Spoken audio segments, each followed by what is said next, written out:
O Cebola fala hoje de gametogênese. Gametogênese é o processo onde se formam os gametas nos animais e nas plantas. O gameta, também chamado célula germinativa, é a célula sexual reprodutora capaz de se unir a um gameta do sexo oposto para formar o zigoto, a partir do qual se origina um novo indivíduo. Na maioria das espécies animais, somente o gameta masculino é móvel, como o espermatozoide, e o gameta feminino é estático, a exemplo do óvulo. Nos animais, os gametas são produzidos por gônadas, testículos no macho e ovário na fêmea. Oi, turma. Então, hoje nós vamos aproveitar a aula passada que nós falamos sobre a meiose, que é para a produção de células haploides, para falar sobre a gametogênese. O que vem a ser a gametogênese? A gametogênese é a produção de gametas. E nós vamos nos ater à gametogênese em indivíduos animais, que é para a produção de óvulo e de espermatozoides.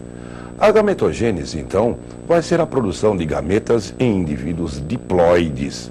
Esses indivíduos diploides produzirão os seus gametas haploides. Por que isso?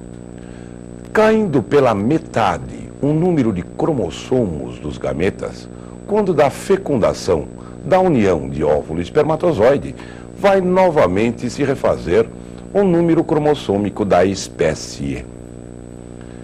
É muito importante que nós saibamos os processos de gametogênese, que existem dois. Existem a ovogênese, que é a produção de óvulos, e a espermatogênese, produção de espermatozoides. Qual é que será a diferença entre espermatogênese e ovogênese? É isso que nós vamos ver nessa aula. E como são produzidos esses gametas a partir de células diploides, vão fazer as células haploides. Então, vamos ao primeiro resumozinho para vocês marcarem aí. Guardem. Gametogênese é a produção de gametas pelos animais. Os animais são indivíduos diploides e esses indivíduos diploides vão produzir gametas haploides. E essa produção é feita nas gônadas, nos testículos, nos machos e nos ovários na fêmea. Testículos produzirá espermatozoides, ovários produzirão ovos, ambos gametas de animais. Vejam bem, como é que será produzido esses gametas? Qual é que será o processo? Nós iremos ver que existem certos processos, ou de crescimento, ou de multiplicação, e o processo de gametogênese propriamente dito. Antes de haver a produção de espermatozoides, por exemplo, é necessária uma intensa multiplicação das células que irão dar os gametas, as células que nós chamamos de célula de linhagem germinativa. Porque senão, vejam, por exemplo, na espécie humana, o homem diariamente produz cerca de 200 milhões de espermatozoides.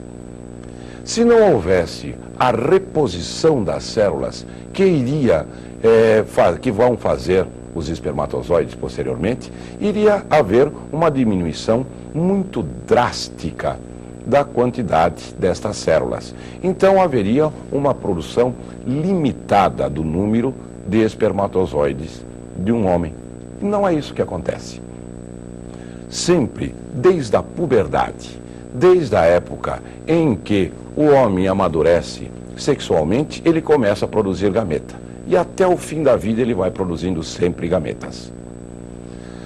Esses gametas são produzidos pelo processo de espermatogênese. O processo de espermatogênese, então, produção de espermatozoides a partir de linhas de células de linha germinativa primordial. E este processo, ele vai ser feito através de mitoses e meioses. Mas a gametogênese não seria somente o processo de produção por meiose? Não. A multiplicação celular dá-se por mitoses sucessivas. Vamos ver como ocorre esse processo nos machos, no sexo masculino, nos testículos. Vejamos lá. Esta célula, que eu vou chamar de célula germinativa primordial, ela vai ter que muito se dividir para formar uma grande quantidade destas células que eu vou chamar de espermatogônias. Eu tenho então no testículo do macho uma grande quantidade de espermatogônias. Essas espermatogônias ainda são diploides.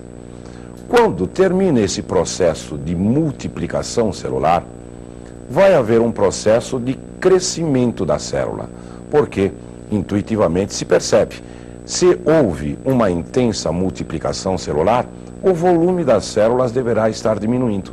Então, vai haver essa fase de crescimento celular. O número de cromossomos mantém-se constante.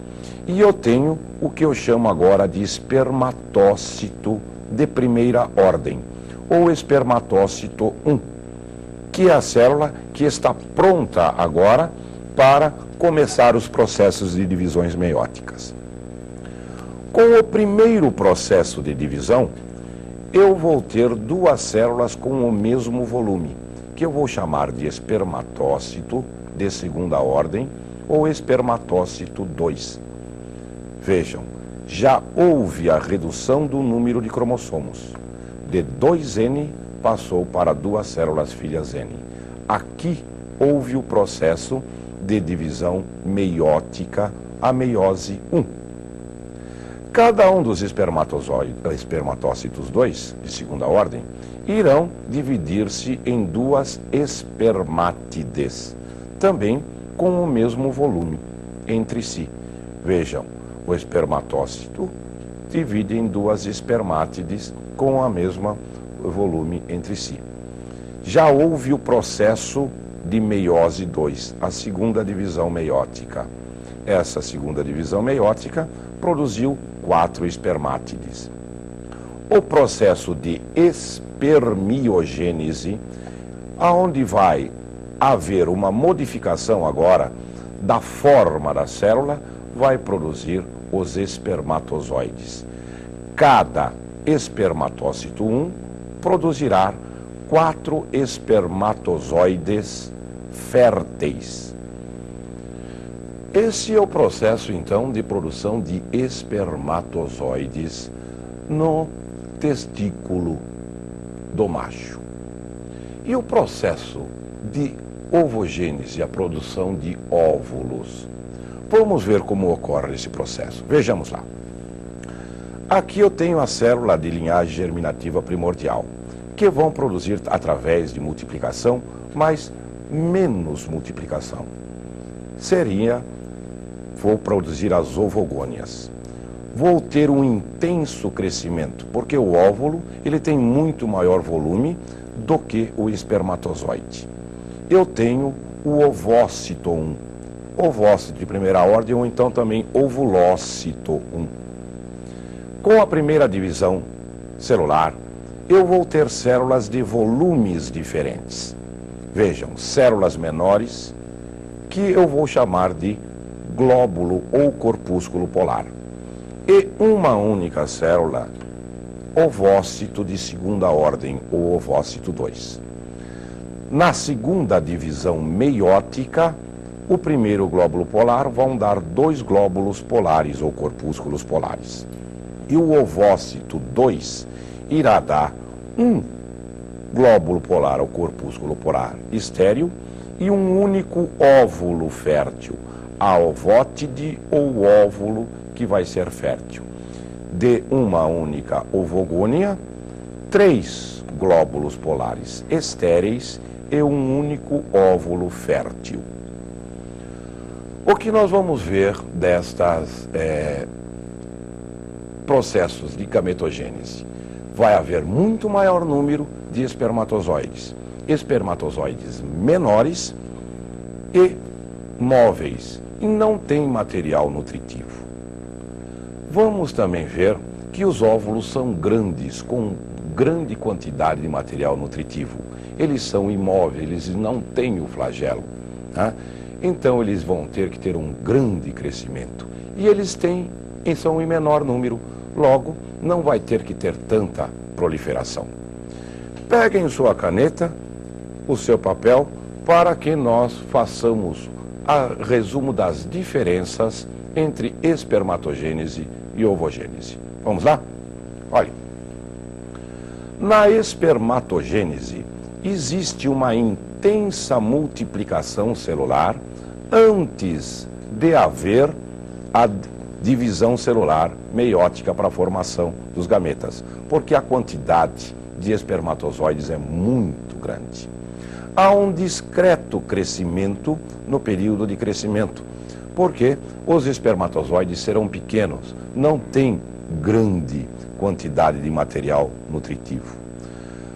Produz 4 espermatozoides férteis a partir de uma única célula chamada espermatogônia. Também os espermatozoides são pequenos devido ao pequeno crescimento. Eles são em grande número devido à intensa multiplicação de células. Eles são móveis devido à presença do flagelo, à modificação, e não tem material nutritivo. Vamos ver agora o que ocorre com a gametogênese feminina. A gametogênese feminina, a ovogênese, tem as suas características também. Vamos ver quais são? Vamos lá. Uma discreta multiplicação logo vai dar menos quantidade de óvulos. Um intenso crescimento devido ao acúmulo de material nuclear. Cada ovogônia produz somente um óvulo fértil e 3 corpúsculos polares estéreis. Os óvulos são grandes devido à grande quantidade de material nutritivo, em pequeno número. Eles são imóveis por não possuírem flagelos e com material nutritivo. Da união de espermatozoide e óvulo surgirá então a célula ovo, essa célula que irá dar origem a um novo indivíduo. Para a próxima semana estaremos aqui com a genética, a introdução. Nós estamos esperando por você.